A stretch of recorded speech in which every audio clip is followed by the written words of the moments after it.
लेकिन टोपी पहनने से किया इनकार, मंत्री जमा खान को पहना दिया। पीएम मोदी के कार्यक्रम में दिखे आरजेडी के 2 विधायक, पाला बदलने की अटकलें तेज। मुंगेर की रहमानी मस्जिद पहुंचे राहुल गांधी, मौलवी के सामने जमीन पर बैठे। पीएम मोदी ने घुसपैठ के मुद्दे पर जमकर साधा आरजेडी कांग्रेस पर निशाना।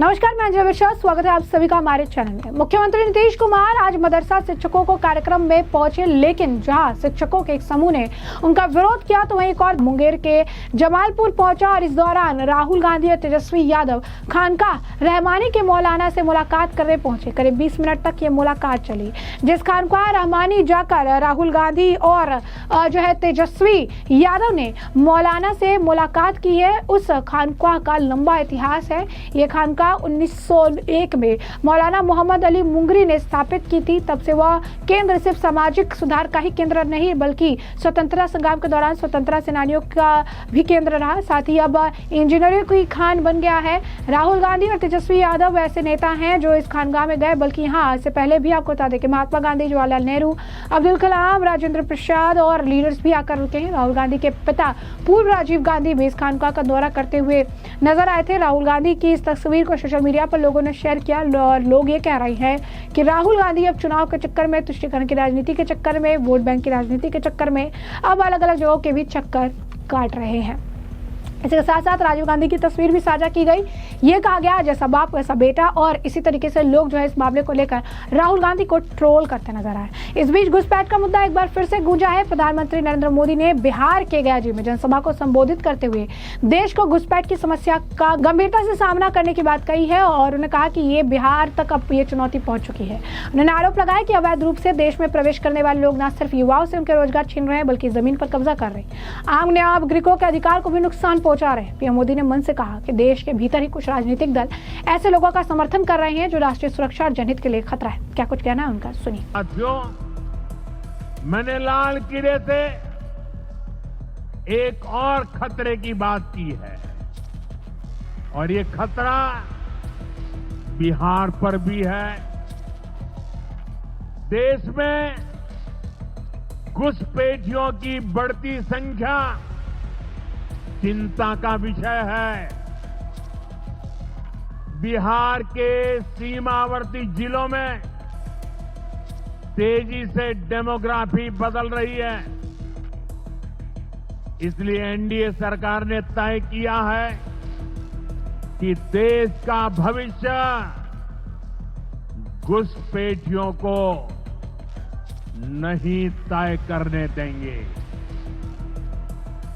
घुसपैठियों को बिहार के युवाओं के रोजगार नहीं छीनने देंगे।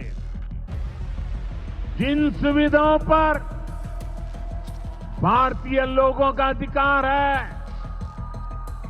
उस पर घुसपैठियों को डाका नहीं डालने देंगे। इस खतरे से निपटने के लिए मैंने डेमोग्राफी मिशन शुरू करने की बात कही है। बहुत जल्द ये मिशन अपना काम शुरू करेगा। हम हर घुसपैठियों को देश से बाहर करके ही रहेंगे। आप मुझे बताइए, एक घुसपैठियों को निकालना चाहिए कि नहीं निकालना चाहिए? क्या ये घुसपैठिए आपका रोजगार छीनने आपको मंजूर है? एक घुसपैठिया आपकी जमीन पे कब्जा कर ले आपको मंजूर है? एक घुसपैठिया आपका हक छीन ले आपको मंजूर है?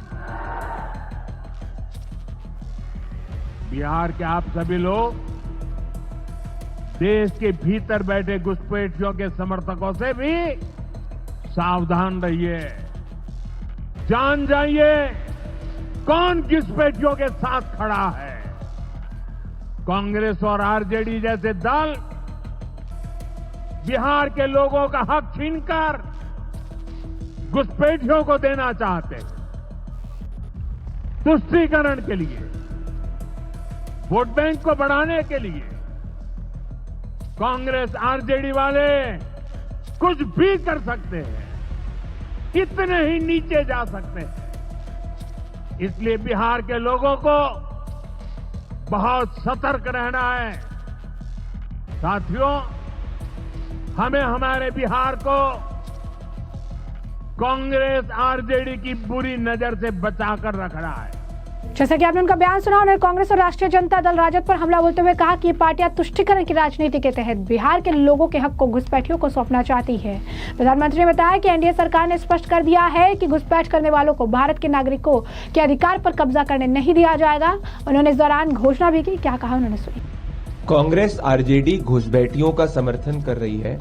प्रधानमंत्री नरेंद्र मोदी जी की लीडरशिप में भारतीय जनता पार्टी बिहार के हक के साथ और आम जनता के हक के साथ खड़ी हुई है। अपने वोट बैंक को खुश करने के लिए विपक्ष कांग्रेस और आरजेडी इस देश के नागरिकों के हक को छीनकर घुसपैठियों को देने की बात कर रहा है।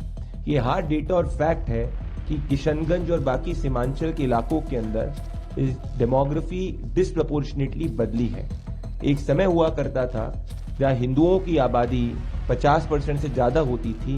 अब यहाँ पे कई जिलों के अंदर, कई गांव के अंदर हिंदुओं की आबादी 50% से कम हो गई है और साथ में इन्फिल्ट्रेशन भी बढ़ा है।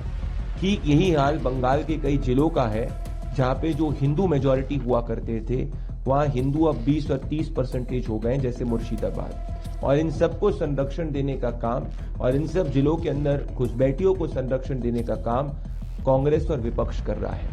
ये देश के मूल धारणा को अगर बचाना है और इस देश के संविधान के पहले 3 अक्षर है we the people of India. इस देश के रिसोर्सेज पर, इस देश के हर संभव अधिकार पर अगर किसी का हक है तो इस देश के नागरिकों का है। ये देश को तय करना है कि क्या देश ये वोट बैंक वाले नेताओं को समर्थन करते हुए या क्या इनका समर्थन करते हुए जो हक भारतीयों का है वो इन वोट बैंक नेताओं के कॉन्स्पिरेसी के तहत घुसपैठियों को देगा। ये देश घुसपैठियों के खिलाफ है। तमाम सुप्रीम कोर्ट और हाई कोर्ट के जजमेंट हैं जिन्होंने ये स्पष्ट करा है कि illegal infiltration is a threat to national security.